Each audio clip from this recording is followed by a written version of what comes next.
Okay, we got a treat today. We got 18 Carat Love Affair, and this is 2000 remaster, if that makes a difference. Anyway, by the Associates. So I've done Club Country, and I've done Party Fears 2, two singles from their album Sulk, and I do believe this one was also on Sulk. But anyway, I've loved everything I've heard from them, so far with the two songs. Of course, Billy Mackenzie's voice is amazing, and Alan Rankine, I've really enjoyed him. Of course, that was the main duo. So anyway, let's get into it, talk about it after, and let's go. This should be good.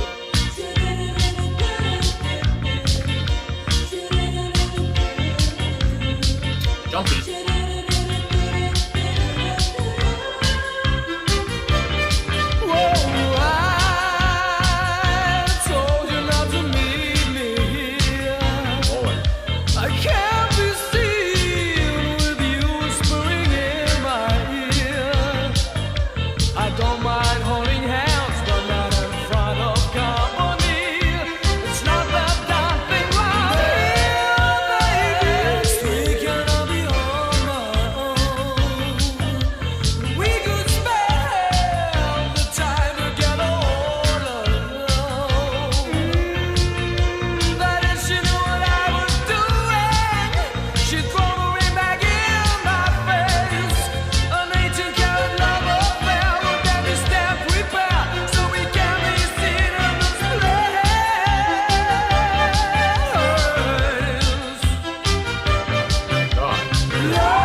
Okay, so 18 Carat Love Affair by the Associates. Again, I gotta say off the top, just to also mention, I thought there was like a stringed instrument. I was looking at the personnel. I don't see anything of it, but the whole, I don't know. I thought it was a violin or whatever, but I don't see anything of it. I don't think it was the keyboards. Maybe it is. I don't know. But anyway, I have to say I really enjoyed that part of the song. Throughout the whole thing, and just how that was unrelenting. But anyway, so I had to put that out there. But of course, Billy Mackenzie. Get to the main part. Get to the main part of the thing. I don't know, his voice is so ethereal, however you say that word. Again, it's amazing. It's incredible. It's it's almost operatic. It's so high. He reaches notes that only others wish they could. No matter whether you're a woman, man, mineral, vegetable. I don't know. I mean, my God, his voice is just amazing.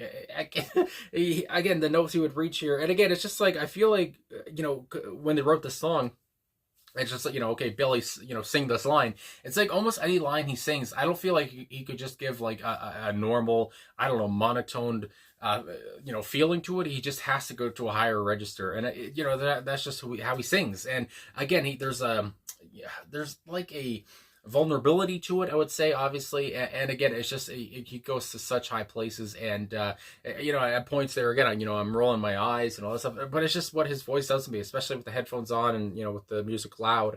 But yeah, Billy Mackenzie has one of the greatest, most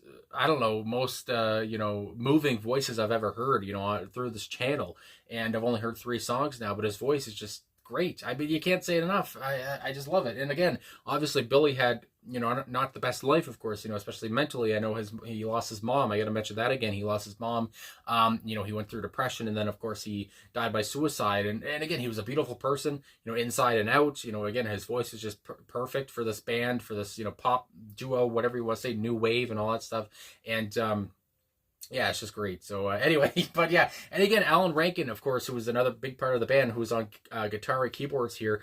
Obviously, he was a good-looking man back in the day too, and of course, he passed away last year. And the whole point, when I first put out, I gotta say it again because it was so weird when I first put out my reaction to the Associates Party Fears 2.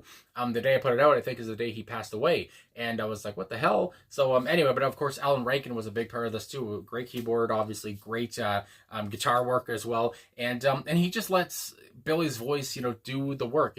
He lets it shine, and again, at the same time, it's very catchy, a catchy chorus, and again, very melodic, and yeah, and again, I don't know.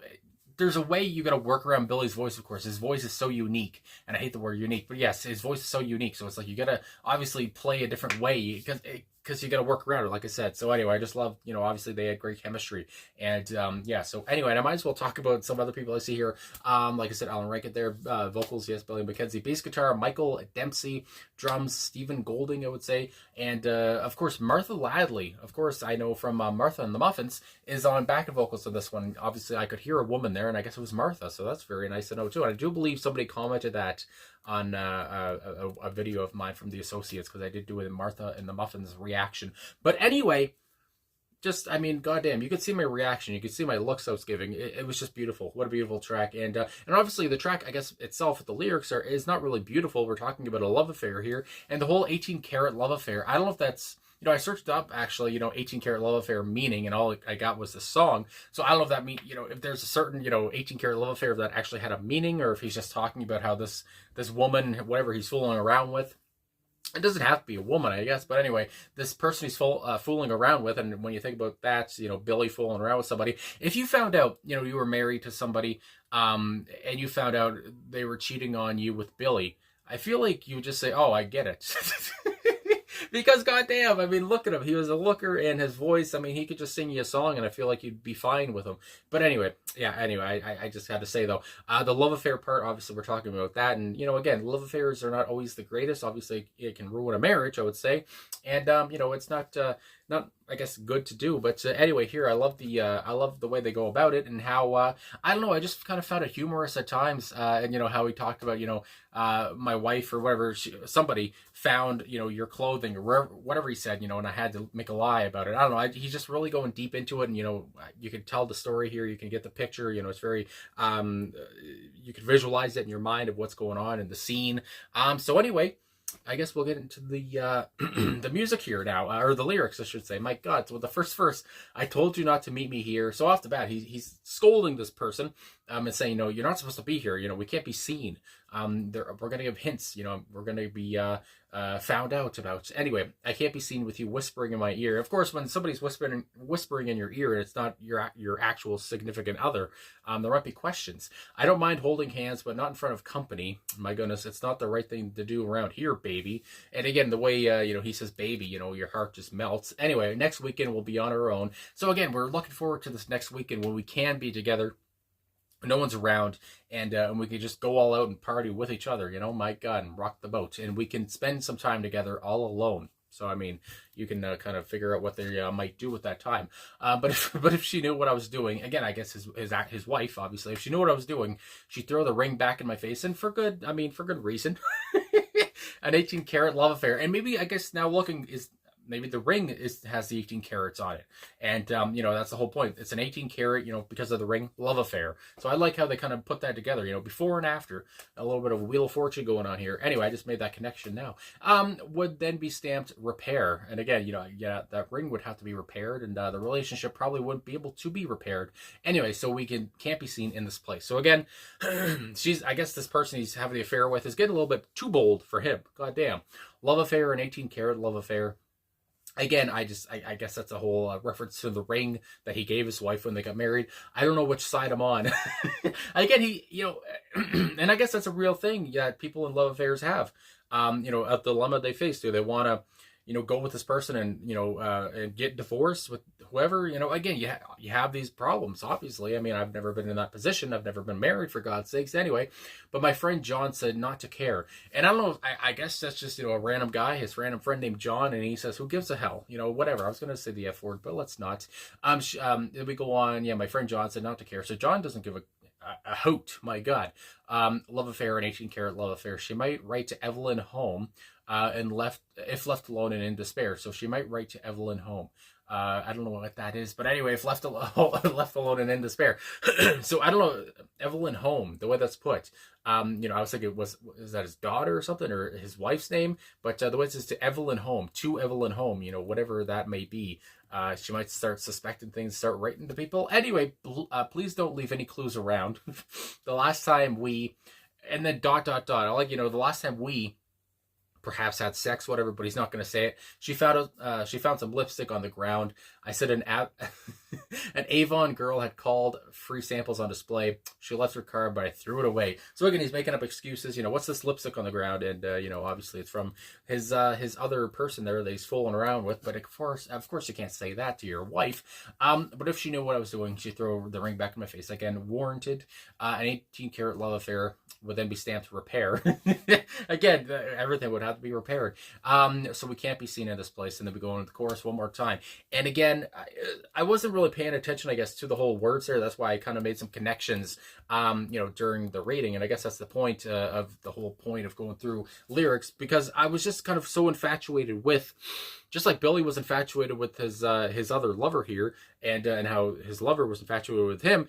I was infatuated with his voice, and just the way he would deliver this, just the way that I don't know, he had such a unique style. Again, I have to say, not just on his voice, but again, even when you look at him, you know, stylistically with his clothing or whatever, he was such a different guy. His hairstyle was different as well. He was just such a, I was gonna say rock star, but I wouldn't say rock star, a pop star, I guess you would say. He had to be somebody. He had to be somebody famous. You know, he had that voice. If he let that voice go to waste and, you know, not let the world hear it, that would have just been criminal. So I'm glad that, you know, he and Alan Rankine obviously came together to create the associates, and yeah, and I do believe, you know, the associates, I feel like they're not as well known as they should be.